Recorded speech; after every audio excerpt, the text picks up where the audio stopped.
BFM Business, BFM Crypto, le club. Le club BFM Crypto, c'est la tempête sur les marchés actions, mais ça l'est au moins autant dans le marché crypto. Dans la tempête, un phare, nos experts de ce club BFM Crypto, chaque après-midi, ils viennent de nous rejoindre. Gonzague Grandval. Bonjour Gonzague. Bonjour Guillaume. Et bienvenue, cofondateur, directeur général de Scheme, SCEME. On va parler tout à l'heure ensemble, en long, en large, en travers des stablecoins, avec également Raphaël Bloch qui vient de nous rejoindre. Bonjour Raphaël. Bonjour Guillaume. Rédacteur en chef, cofondateur de ce nouveau média crypto, The Big Whale. Valentin Nico aussi est avec nous depuis les bureaux de Bourse Direct. Bonjour Valentin. Bonjour Guillaume. On est ravis de vous retrouver Valentin. Quelle tempête quand même, quel cyclone même, puissance 4 voire 5 aussi sur cet univers crypto. On peut regarder là le Bitcoin en direct, ça y est c'est parti. On est toujours sous les 30 000, sous les 29 000, même 28 548 $. On a perdu depuis les plus hauts sur le Bitcoin 60%. Bon, une fois qu'on a dit ça, on peut essayer de construire sur du sable, ou vous voyez quand même matière à imaginer un avenir à court terme ou moyen terme un peu meilleur sur les cryptos et notamment le Bitcoin, Valentin? Alors, moi, je suis plutôt de nature positive, donc on va dire que je pense qu'il y aura tout de même à un moment ou à un autre une phase de reprise. Maintenant, si on reste objectif et qu'on essaye de renseigner nos auditeurs, investisseurs au mieux, c'est vrai que la situation est quand même très compliquée et ça ressemble tout de même à une phase de capitulation qu'on pourrait retrouver d'ailleurs sur les marchés traditionnels si c'était aussi violent que sur le marché des cryptos. On s'était eu il y a 2 semaines et je soulignais le fait que c'était assez dangereux éventuellement pour les nouveaux entrants d'aller d'un coup sur ce marché. On était autour des 13 000 points, donc le support sur le Nasdaq des 13 000 points qui bien sûr n'a pas tenu depuis, et on est donc passé de 32 000 à 28 000 comme vous l'avez dit actuellement, 28 800. On a tout de même fait un plus bas dans la journée à 26 000. Il y a 2 semaines, on avait indiqué que les prochains niveaux intéressants étaient à 25, donc éventuellement pour les plus courageux et les plus dont le profil est le plus à risque pourraient s'y intéresser.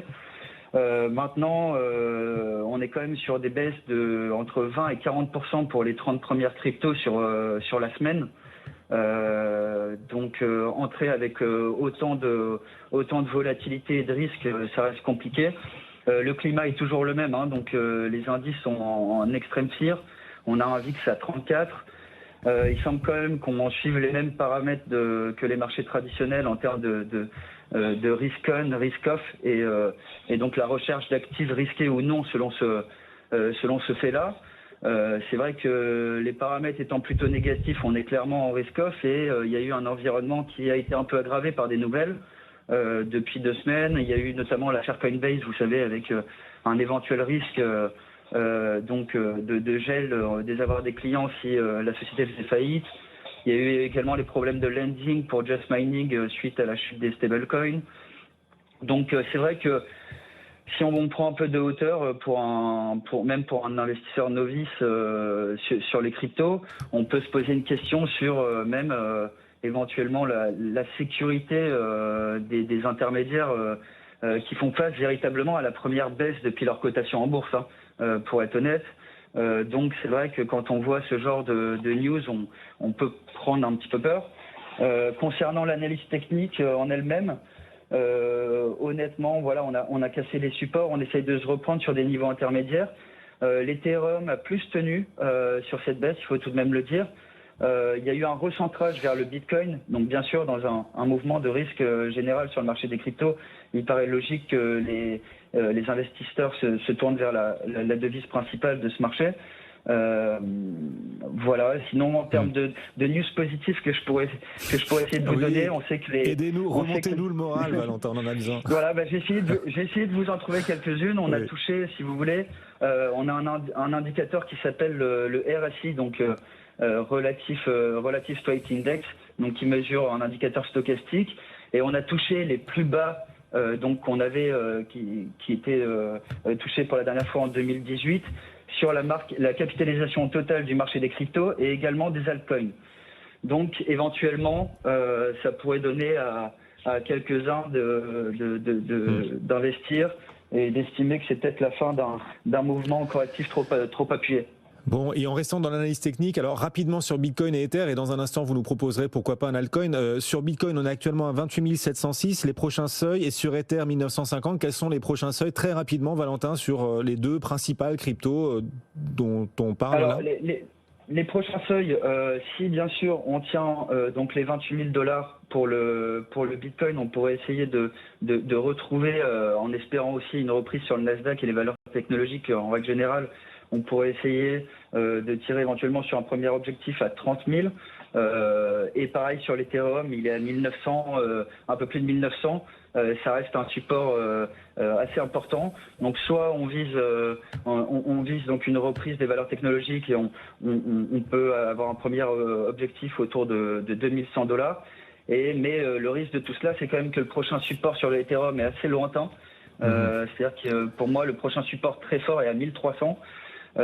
Pour ce qui est du Bitcoin, on serait autour de 25 000 comme on avait dit il y a 2 semaines. D'accord. Donc voilà, on va croiser les doigts pour que ce soit le côté positif qui l'emporte. Et bien sûr, on rappelle à tous ceux qui nous suivent qu'on est sur des actifs ultra volatiles et chaque journée nous le prouve et qu'il ne faut donc investir en crypto actifs que l'argent que l'on est prêt à perdre. On le dit à chaque fois et on le répète particulièrement évidemment, d'autant que on rappellera par rapport au plus haut la baisse du Bitcoin de 60%, de l'Ether aussi de 59%. Dans les altcoins, l'Avax, Avalanche, moins 82%, c'est quand même dingue depuis les plus hauts. Allez, Solana, moins 84% depuis les plus hauts. Allez, Cardano, moins 85% depuis les plus hauts. Quand on va dans d'autres coins, qu'on qualifiera pas, Dogecoin par exemple, on est à moins 91% désormais. C'est quand même assez incroyable. Est-ce que dans ce contexte, on ose aller proposer d'un point de vue technique peut-être un altcoin dont vous semblez ou dont vous pourriez estimer qu'il présente un potentiel pour la suite, ou on préfère se passer de ça et se dire il faut rester prudent et puis chacun choisira comme il veut les altcoins qui lui plaisent? Alors honnêtement, vu le contexte de marché, il est tellement volatile que j'ai eu du mal à trouver un seuil technique à peu près fiable sur les 30 premières en tout cas. Donc peut-être attendre que la situation se stabilise un petit peu. Avant, en plus, je vous ai dit, un recentrage vers le Bitcoin dû au risque. Donc peut-être attendre que ce risque redescende un petit peu avant de s'intéresser. Il y aura forcément des petites affaires et des corrections qui ont été trop fortes, mais c'est aussi un talent de savoir patienter dans l'investissement de temps en temps. Valentin Nicot avec nous aujourd'hui, membre de la cellule info d'experts de Bourse Direct. Merci beaucoup Valentin. Gonzague Grandval nous accompagne toujours, cofondateur et directeur général de Scheme, l'un des pionniers de cet univers Web3 en France. Ça fait maintenant de nombreuses années que vous vous êtes lancé dans cet univers, Gonzague, et on sera curieux de voir comment vous vivez la période actuelle du haut de cette expérience que vous venez nous apporter désormais régulièrement sur BFM Business. Raphaël Bloch aussi avec nous pour The Big Whale. Bon Raphaël, là on est en train de se la faire tous, l'expérience, c'est l'histoire qui est en marche. Le géant Terra quand même, qui lui aussi fait souffrir l'écosystème crypto. Terra, qui porte bien son nom puisqu'il avait finalement les pieds d'argile. Aujourd'hui, il vacille. Terra, cet écosystème Terra, son stablecoin, l'UST, a perdu son ancrage au dollar. Le jeton du projet, le Luna, lui oscille autour $1 contre plus de $100 il y a à peine une semaine. La finance décentralisée s'en trouve déstabilisée. Est-ce qu'il faut craindre une éventuelle contagion? C'est comme vous venez de le rappeler, en réalité on est encore au milieu en fait de la tempête, et c'est vrai qu'on ne sait pas exactement quand est-ce que tout cela prendra fin, donc il faut rester prudent sur ce que l'on dit. Ce qui est sûr, c'est que Terra est un stablecoin, on en reparlera avec Gonzague, quand même relativement important dans l'écosystème. Alors c'est un stablecoin particulier, il est algorithmique. Donc ça n'est pas un stablecoin centralisé ou décentralisé, on précisera après ce que c'est. Mais globalement, c'est un acteur qui sur... Alors il paraît qu'on doit changer votre micro, Raphaël. On va recommencer dans un instant en espérant que les équipes techniques arrivent du coucou rapidement pour changer effectivement le micro.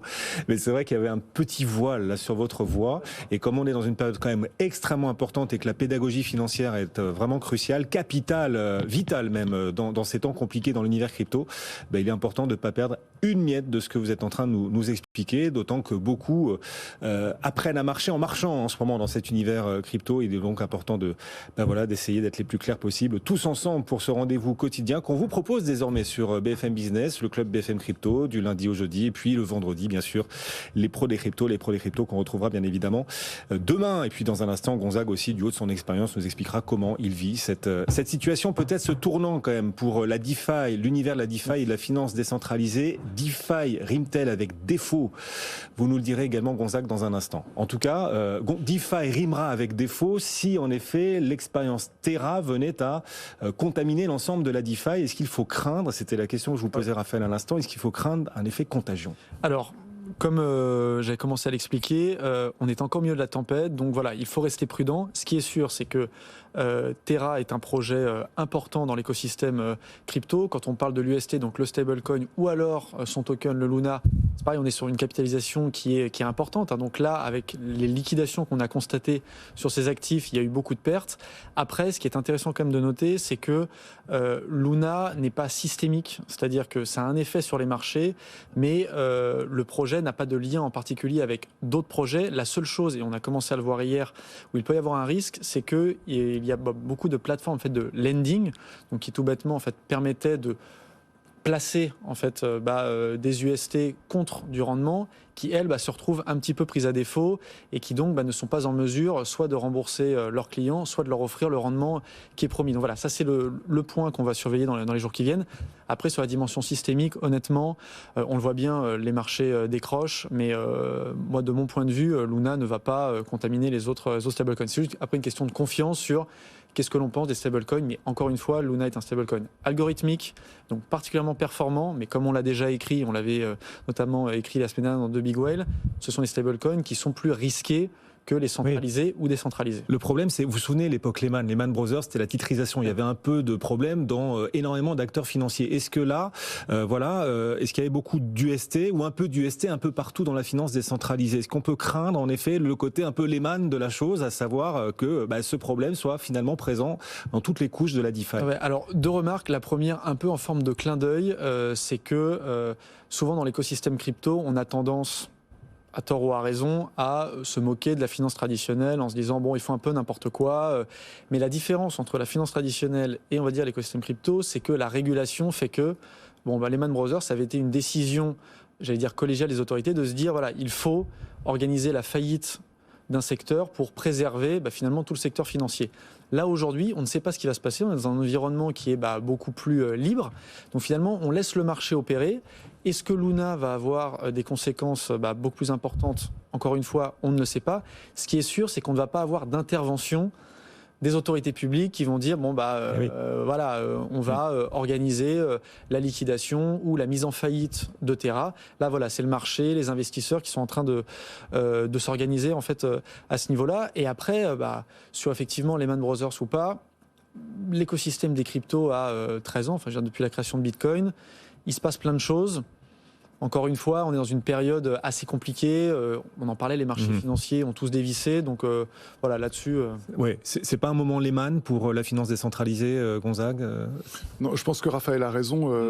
Je trouve que ces périodes-là sont assez saines. Elles permettent de faire un grand ménage et de prendre surtout de la hauteur, de réfléchir à ce qui se passe. C'est ce qui se passe avec Terra. Tout le monde le savait. Tout le monde avait vu le code, à la différence justement du système financier traditionnel et encore plus pour un stablecoin algorithmique, on peut voir comment ça fonctionne. On connaît les limites, on connaissait les promesses qui étaient un peu délirantes. Donc théoriquement, tout le monde savait exactement comment ça pouvait se terminer et on pouvait stresser un peu tous les scénarios et arriver à ce qui arrive aujourd'hui. Donc c'est rare, ça arrive toutes les quelques années d'avoir des gros mastodontes comme ça qui se font balayer en quelques jours. On a eu des épisodes vraiment de façon cyclique.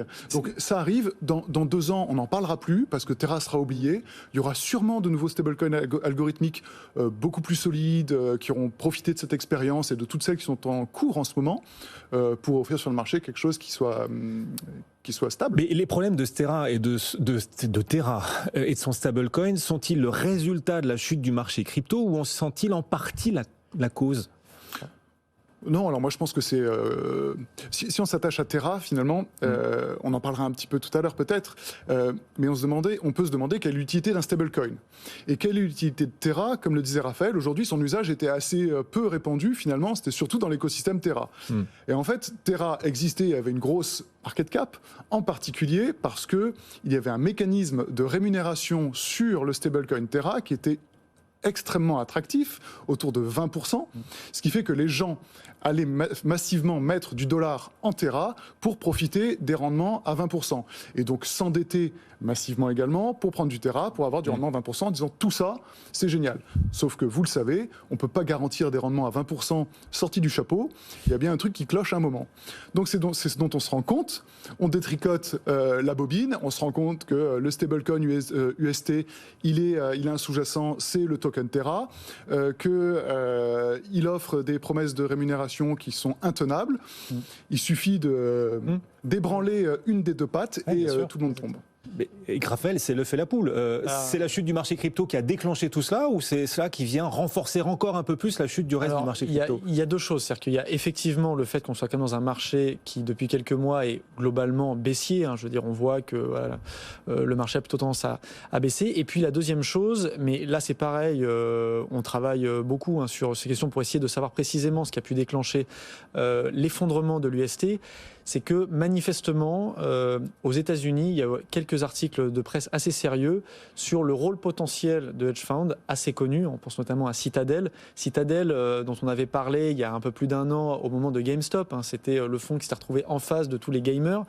Eh bien, Citadel aurait shorté, via un mécanisme particulier, en fait, aurait acheté des bitcoins, après les aurait donc shortés, pour en fait déstabiliser la réserve de la Luna Foundation qui backait, si vous me suivez, l'UST. Ce serait une attaque donc. En fait, on sait qu'on est sur un marché où on peut organiser ce type de manipulation, et donc vous êtes capable sur des gros volumes de provoquer en fait un choc sur la réserve. Donc vous en fait dépéguez, si vous voulez, l'UST n'est plus pégé sur le dollar. Oui. Et derrière, réaction en chaîne avec les Luna qui sont appelés pour rétablir la parité. Et vous avez tout un projet qui s'effondre, comme l'a dit Gonzague. Il y a deux pattes. S'il y en a une qui est déstabilisée, vous pouvez tomber. Est-ce que les autres stablecoins sortiront renforcés, profiteront des malheurs de l'UST? Est-ce que le Bitcoin lui-même profitera des malheurs des stablecoins? Est-ce que les maximalistes, là, sont en train de se lécher les babines? Alors, pareil, là, deux choses. Il y a d'un côté les stablecoins donc alternatifs. Je parlais tout à l'heure des stablecoins centralisés, décentralisés, donc qui n'affichent pas les performances en termes de rendement, justement des stablecoins algorithmiques. Donc certains, je pense notamment à MakerDAO, qui est le premier stablecoin décentralisé, qui a vu son cours s'envoler. Pourquoi? Parce que en fait, on se dit, entre la stabilité et la performance, aujourd'hui, si on fait un arbitrage, on va préférer quand même un peu la stabilité à cette performance. Et puis, sur le deuxième point, évidemment, et là ça ne va pas vous surprendre, toute la communauté Bitcoin maximaliste se dit c'est très sympa vos histoires de stablecoin, pourquoi pas, mais en attendant, il y a une chose qui ne bouge pas en termes de techno et qui est lisible. C'est Bitcoin, donc continuez de vous amuser avec vos stablecoins et puis on vous regarde vous casser la gueule. Et les maximalistes, ils auraient tort de se priver en ce moment. Ils se lèchent les babines, c'est beaucoup dire, parce que le Bitcoin souffre énormément aussi. Mais bon. Le maximaliste, il a un peu de recul généralement, parce qu'il est maximaliste, il a une expérience un peu longue et il voit les événements se passer avec un peu de recul.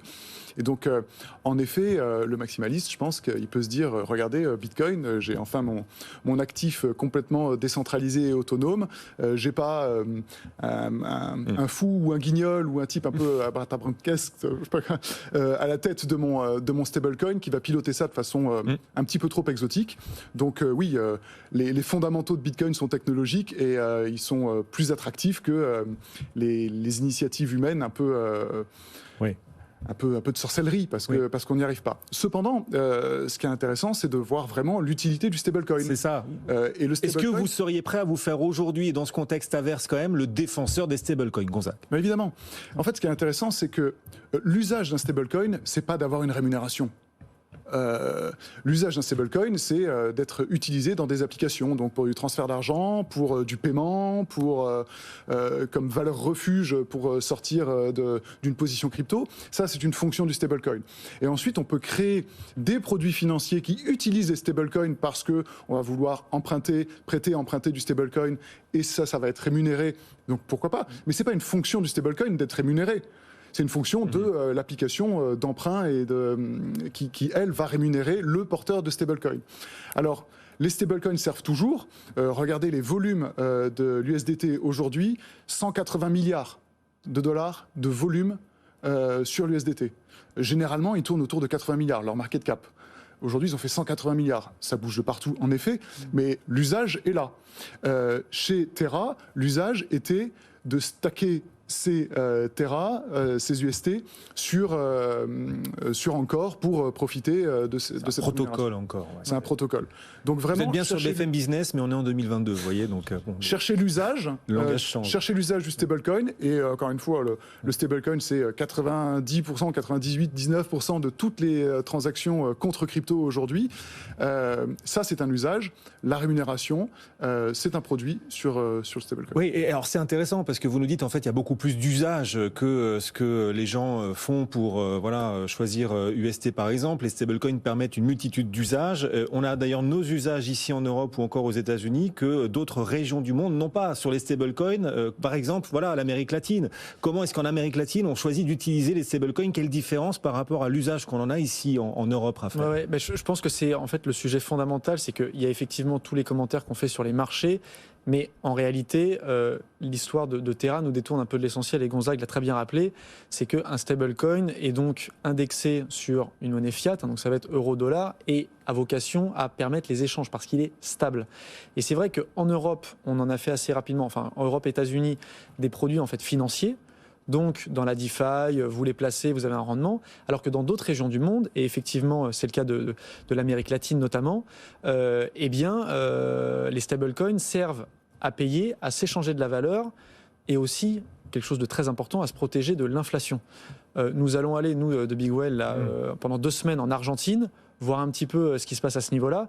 Quand vous avez une inflation de 40, 50, 60% en rythme annuel, avoir ce qu'on appelle des hedges, une source de protection de votre épargne, eh bien en Argentine, ça va être soit le dollar, soit justement nos fameux stablecoins. Et c'est pour ça que il ne faut pas perdre de vue vraiment cette idée que les stablecoins ne sont pas que des produits financiers, mais aussi des choses qu'on peut utiliser pour payer ou pour en fait stocker son épargne, notamment dans les pays où vous n'avez pas des monnaies stables. Vous évoquez l'Argentine, c'est le cas de l'Argentine. Quels sont par exemple les stablecoins dont raffolent les Argentins, Raphaël? Il y en a plusieurs, mais il y a l'USDC qui est l'un des plus connus. On parle de l'USDT également qui marche très bien, et il y a le DAI, donc le DAI qui est le premier stablecoin décentralisé, qui lui aussi fonctionne très bien. Mais effectivement, Gonzague a parlé des volumes, c'est conséquent, et c'est vrai qu'on ne doit pas perdre de vue quand même que les stablecoins ont aussi été créés pour ça et pas simplement pour placer de l'argent et obtenir des rendements.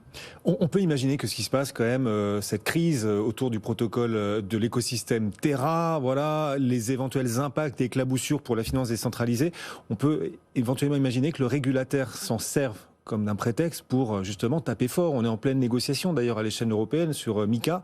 Est-ce que pour le régulateur, là, ce sera justement ce qui se passe pourrait servir de prétexte à taper fort finalement, et même si l'écosystème et les acteurs des cryptos semblent essayer de se battre contre, mais est-ce que là ça apporte pas de l'eau au moulin à ceux qui voudraient vraiment réguler de façon très très forte et stricte l'écosystème Web3 et de la blockchain et de cette finance décentralisée, Gonzague? Oui, c'est très vraisemblable que cet événement soit utilisé à des fins de régulation beaucoup plus strictes. Moi, ce que je trouve quand même assez intéressant dans l'histoire de la crypto, c'est que des événements comme ceux-ci ont eu lieu moult fois. Certains ont été lésés. Il y a eu finalement relativement peu de gros scandales. On parle de MTGOX à l'époque, c'est vraiment un scandale. Les autres, souvent, et encore plus aujourd'hui, je trouve, comme je le disais tout à l'heure, les règles sont écrites. Donc, théoriquement, lorsqu'on s'investit dans ces protocoles, on sait comment ça marche et on connaît les risques. Il n'y a pas vraiment de choses qui sont cachées. On est vraiment responsable parce qu'on a l'info, c'est transparent. On peut vraiment être responsable. Alors évidemment, il y a un problème d'éducation, de compréhension de ces mécanismes, parce que c'est très complexe, et tout le monde, légitimement, ne peut pas être... je ne suis pas non plus sur Terra et le fonctionnement de tout l'UST, au point pour tout expliquer. Donc moi, je me garde bien d'aller investir dans ces supports, je ne les comprends pas dans le détail. Et malheureusement... Même vous, Gonzague, un des pionniers en Europe, en France. Oui, mais les choses vont très vite. et malheureusement, il y a eu des incitations peut-être, et la régulation pourra travailler là-dessus, des incitations à aller placer de l'argent sur des supports qui sont beaucoup plus rémunérateurs qu'un livret A et autres. C'est très vrai, mais... C'est quoi, c'est la CFI, c'est ça En fait, les disclaimers ne sont sans doute pas assez importants.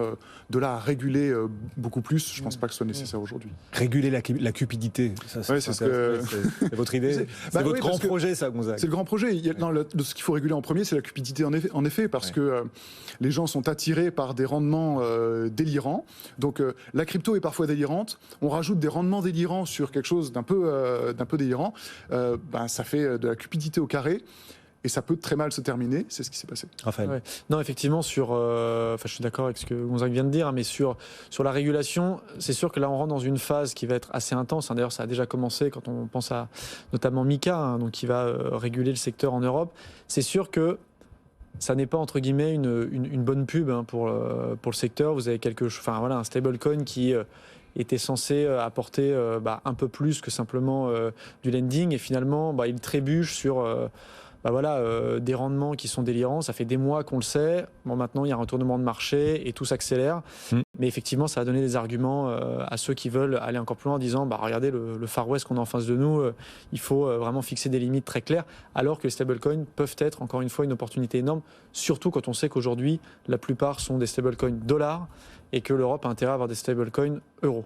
Oui, enfin, est-ce que la décentralisation, la finance décentralisée, décentralise vraiment? Parce que là, on parle d'un stablecoin dollar qui se retrouve à peiner, à courir après le dollar, en effet. Enfin, le dollar, il n'y a rien de plus centralisé en l'occurrence. Et on voit que c'est la politique monétaire des banques centrales qui a quand même déclenché le mouvement de baisse, sans doute, sur les crypto-actifs. Alors, je veux bien qu'on parle de finance décentralisée, mais est-ce que c'est si décentralisé que ça? Est-ce que les stablecoins, d'ailleurs, ne sont pas les chevaux de Troie du système au cœur de cette DeFi? C'est un très bon point, je suis d'accord avec vous. Et je pense que on est vraiment de toute façon au tout début de la révolution des cryptos et qu'on est en train d'expérimenter encore aujourd'hui beaucoup de choses, que tout le monde attend justement un stablecoin vraiment décentralisé où il n'y ait pas une personne à la tête de ce stablecoin, où derrière on n'ait pas des hedge funds qui manipulent des choses. Donc il y a des tentatives, des expérimentations pour créer ces stablecoins. Je pense qu'on en a eu une ici, UST, on a vu les limites, on sait qu'on ne refera pas pareil demain. Il y en a d'autres sur le marché qui commencent à tourner aussi, qui vont être expérimentés, stressés, qui vont peut-être marcher ou pas. Tout ça, c'est de l'apprentissage. Encore une fois, c'est une économie monstrueuse qui est en train de se créer. Monstrueuse au sens positif dans votre langage à vous. Oui. Il faut un peu, finalement, il faudrait un peu d'indulgence avec tout ce qui se teste. Parce que au final, c'est vraiment pour plus d'indépendance et plus d'autonomie des utilisateurs. Le club BFM Crypto, vous voulez aborder d'autres thématiques, bien sûr, parce qu'il y a aussi des choses positives qui émergent dans cet écosystème. Vous avez d'ailleurs interviewé le patron de Sorar chez The Big Whale, Raphaël. Ouais, Nicolas Julia, on a passé 1 heure avec lui et c'est super intéressant. Et justement, je pense que dans cette période où on parle, ce qui est normal, beaucoup des cours, des marchés, regardez aussi un petit peu ce qui se fait avec des entrepreneurs, des entreprises du secteur, ça a du sens. Et c'est vrai que Sorar, petit clin d'œil, 2017, on a donc le fameux bull run. 2018, Sorar se crée, donc en période finalement de baisse des marchés. On voit aujourd'hui ce que représente l'entreprise, ce jeu donc de football fantasy sur les NFT. Une entreprise qui vaut plus de 4 milliards, des centaines de milliers d'utilisateurs. Bon, on peut imaginer que dans les mois qui viennent, on aura d'autres entreprises comme celle-ci qui vont se créer. Il faut l'espérer. On va aller chercher les phares au milieu de cette tempête. Merci à tous les trois de nous avoir accompagnés, tous les trois, puisque Valentin Nico nous accompagnait pour Bourse Direct, Raphaël Bloch et The Big Whale qui part donc en Argentine danser le tango. Déjà sur les cryptos, on est habitué là. À la fin, ça tombe dans le tango, on est dedans là. C'est très bien. Merci Gonzague d'être passé nous voir aussi. Gonzague Grandval, l'un des pionniers de cet écosystème en Europe, cofondateur, directeur général de Scheme. Bon retour. Dans un instant, zoom sur les marchés. En bourse, c'est pas terrible non plus. On vous rassure tout de suite. En tout cas, on va rassurer la communauté crypto, puisque les marchés financiers sont aussi en grande souffrance en ce moment. Le CAC 40 recule d'un peu plus d'1% à nouveau. On en reparle juste après la pause, dans moins de 2 minutes. À tout de suite.